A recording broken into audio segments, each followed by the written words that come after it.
Forget everything you thought you knew about the WWE World Title picture. Forget the predictions, forget the fan theories, forget every carefully constructed narrative that the wrestling world has spent months building in its collective imagination. Because sometimes, and this is one of those times, professional wrestling reaches out, grabs you by the collar, looks you dead in the eyes, and says, you have no idea what's coming. What Gunther did this past week was not a promo. It was not a segment. It was not a carefully produced piece of sports entertainment designed to fill time between commercial breaks. What Gunther did was send a message so cold, so precise, so absolutely dripping with genuine menace that even Roman Reigns, the man who called himself the Tribal Chief, the man who carried WWE on his back for years, the man who made an entire locker room kneel, had to stop and pay attention. We are talking about a warning shot that echoed through the entire wrestling world. And if you think you know where this story is going, I promise you don't. Stay right here, because this is Wrestling Impact, and this one is going to shake you. Let's establish something important before we dive into the depths of what happened, because Gunther doesn't exist in a vacuum, and understanding who he is, truly understanding what this man represents, is essential to feeling the full weight of the warning he sent to Roman Reigns. Gunther is, without any reasonable debate, one of the most complete professional wrestlers alive on this planet today, and that is not hyperbole. That is a factual assessment delivered calmly and without embellishment. The man is a physical specimen, obviously the chest, those strikes, that size, but what separates Gunther from the rest of the monster archetype in professional wrestling is the mind operating the machinery. Gunther is cerebral. Gunther is patient. Gunther is the kind of performer who can make you feel his presence without doing a single thing, who can communicate volumes with a glance, who operates in that rare space where technical excellence and pure menace coexist in perfect, terrifying harmony. He held the Intercontinental Championship for a reign so dominant it rewrote the history books, and he did it not through gimmicks or shortcuts but through the simple, brutal art of being better than everyone they put across the ring from him. When Gunther stepped up to the world title picture, nobody was surprised because Gunther was always going to end up here. The only question was when. And Roman Reigns. Where does one even begin with Roman Reigns? Roman Reigns is the standard. Whether you love him, whether your relationship with him as a performer has been complicated, whether there were years where you sat in an arena and booed him for reasons that were partly about him and partly about things beyond his control, none of that changes the objective reality of what Roman Reigns became. The Tribal Chief era transformed Roman from a polarizing figure into something genuinely singular in modern wrestling. The slow burn of that character evolution, the wise man at his side, the bloodline around him, the ruthless efficiency with which he operated it produced a run that will be studied and referenced for decades. Roman Reigns didn't just hold championships. He redefined what it meant to be the face of a wrestling company in the modern era. He made the title feel like a throne, and he made walking out as champion feel like a coronation every single time. These two men, Gunther and Roman Reigns, occupy the same space in the wrestling universe the way two planets occupy the same orbit. Eventually, inevitably, something has to give. And this past week, Gunther decided he was done waiting for that collision to find him organically. He was going to make it happen on his own terms. Here's how it unfolded. Gunther had just come off another commanding performance, the kind of performance that has become almost routine for him at this point, which is itself a remarkable statement. He demolished his opponent with that systematic, suffocating style that he has perfected, the chops that sound like gunshots, the holds that look less like wrestling moves and more like punishment, the absolute refusal to let his opponent breathe or think or recover. When Gunther is done with someone in that ring, they don't just lose a match, they look like they've been through something, like they've survived an encounter with something that operates by different rules than the rest of the wrestling world. After the victory, and there's always a victory, Gunther did something that immediately signaled this was not going to be a normal segment. He didn't leave. He stood in the ring, chest heaving, eyes scanning the crowd, and he called for a microphone. Now, Gunther with a microphone is already appointment television. The man has a voice that sounds like it was carved from European granite, and he uses it with the same economy and precision that he uses everything else. He doesn't waste words. When Gunther speaks, every syllable is load-bearing. He stood in that ring and he let the crowd noise wash over him for a moment. The boos, the cheers, because Gunther has earned a complicated relationship with wrestling audiences too, that begrudging admiration that the very best heels always eventually develop. And then he raised the microphone and he said, with that voice, there is a man who calls himself the greatest of this era. There is a man who built an empire in this business and convinced everyone, including himself, that the empire would stand forever. I am here to tell you, and more importantly, I am here to tell him empires fall, and I am what falls them. The arena went quiet in that specific way that only happens when something feels genuinely weighted. Not scripted quiet. Genuinely stunned quiet. He continued. And this is where the temperature in the building and in every living room and every bar watching at home dropped about 10 degrees. Gunther looked directly into the hard camera. Not at the crowd. Not at the announce table. Into the camera. Into the lens. Into the eyes of Roman Reigns, wherever Roman Reigns was watching from. He said, Roman, you have been running this business from a position of safety for long enough. You have surrounded yourself with family, with numbers, with insurance. But there is no insurance against me. There is no number large enough, no protection sufficient enough. When I want something in that ring, I take it. And what I want is everything you have left. He dropped the microphone. Didn't put it down, gently dropped it. That deliberate, theatrical drop that in wrestling language means, I am done speaking because I have said everything that needs to be said. And then he stood there for another long moment, champion posture, chest still rising and falling from the exertion of the match, looking into that camera like the camera owed him something. The crowd erupted. Because here's the thing about professional wrestling audiences, they respond to authenticity even when they know everything is a performance. They responded to that moment because it felt real. It felt like genuine ambition colliding with genuine threat. It felt like a man who has earned the right to make that kind of statement actually making it. Backstage, we're told, the reaction was immediate. Phones were buzzing. Conversations were happening. The wrestling world, both the performers inside it and the fans consuming it from the outside, was processing what had just been said and what it implied. Because this wasn't a challenge delivered in the abstract. This was a challenge delivered with a name attached. Roman Reigns. The tribal chief.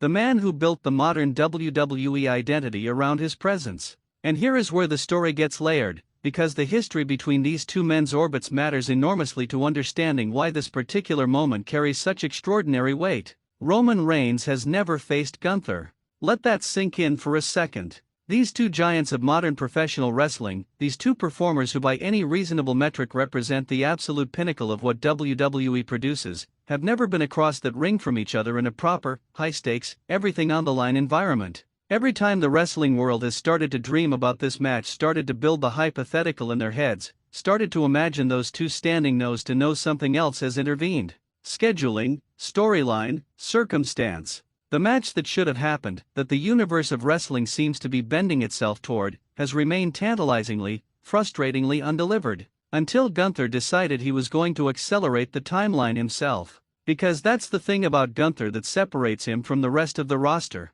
Most wrestlers wait for the story to come to them. They respond to what creative places in front of them, they react to the circumstances of the narrative, they let the machinery of professional wrestling storytelling carry them where it carries them. Gunther does not operate that way. Gunther is an active participant in his own story. He sees the destination and he walks toward it deliberately, and he doesn't ask permission. The online wrestling community, which processes these moments at speeds that would make your head spin, was absolutely volcanic in the hours after this happened.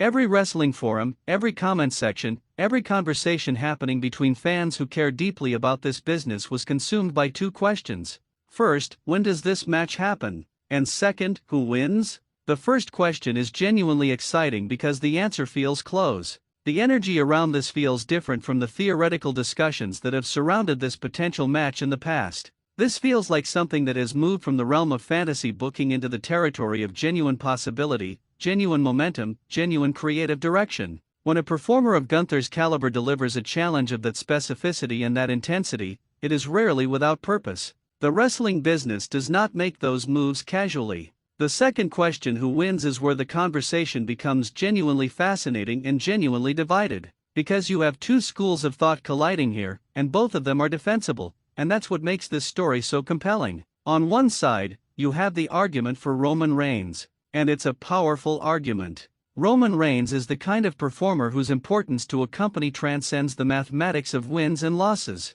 Roman's ability to carry a program, to make every single segment feel like it matters, to elevate every opponent he's ever worked with, that is a rare and precious thing in professional wrestling. A Roman Reigns victory in a program against Gunther would not diminish Gunther. If anything, the argument goes, surviving a Gunther challenge and coming out the other side is itself a badge of honor that elevates both men. Roman has been here before. Roman has faced the biggest challenges this business can manufacture, and he has found ways to navigate them. The tribal chief does not lose his empire easily. On the other side, and this is where it gets genuinely electric, you have the argument that Gunther's moment has arrived, and not just arrived but arrived with such force and such inevitability that trying to redirect it would be wrestling against the current of the entire fanbase's desire.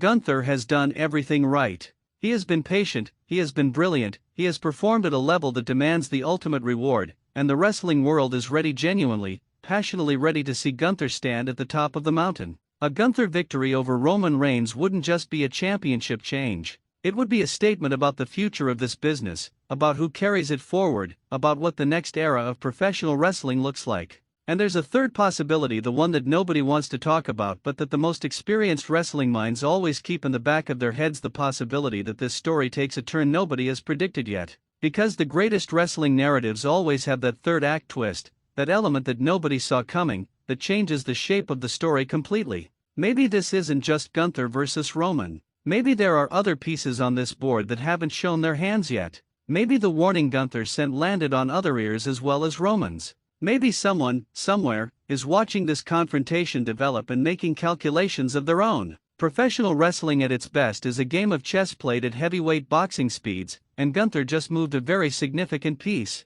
What we know for certain, what you can take to the bank regardless of how this story unfolds, is that the WWE landscape has shifted this week. Shifted in a way that is going to affect every major storyline connected to both of these men for the foreseeable future. The Bloodline's ongoing narrative, the World Championship picture, the entire complex web of alliances and rivalries in history that makes modern WWE storytelling so dense and so rewarding, all of it just got a new variable introduced, and the new variable's name is Gunther's challenge. There is a particular kind of electricity that professional wrestling generates when two truly legitimate forces, not just characters, not just performers, but genuine on-screen presences with real gravity and real consequence, are pointed at each other. It's different from the artificial excitement that gets manufactured around every card. It's different from the hype that gets built through social media campaigns and promotional appearances. It's the kind of electricity that comes from the audience's bones, from their gut, from the deep wrestling fan instinct that actually knows that they are watching the beginning of something significant.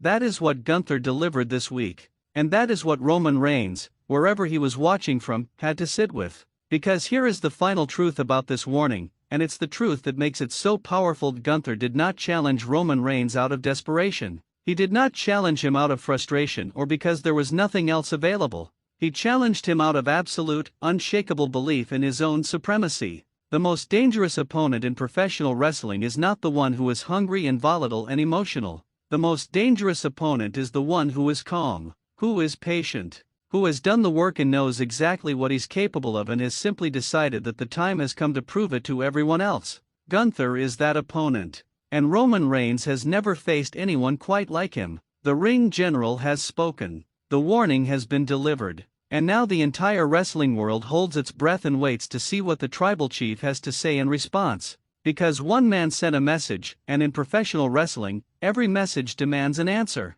We will be here when that answer comes. We will be here for every chapter of this story as it unfolds, breaking it down with the depth and the passion and the genuine love for this sport that drives everything we do on this channel. If this one had you feeling the electricity that we were feeling putting it together, smash the like button right now. Seriously. It makes an enormous difference in getting this content in front of the wrestling fans who need to see it. Subscribe if you haven't already, and ring that notification bell, because when Gunther and Roman Reigns start throwing words at each other at close range, you do not want to be the last one to know. And tell us in the comments, whose side are you on in this collision? Gunther, the ring general who has earned every single thing coming to him? Or Roman Reigns, the tribal chief who has never surrendered anything without making someone pay an extraordinary price for taking it? The comments section is open, the debate is alive, and we want to hear from every one of you. This is Wrestling Impact. The ring general has made his move, and the story is only beginning.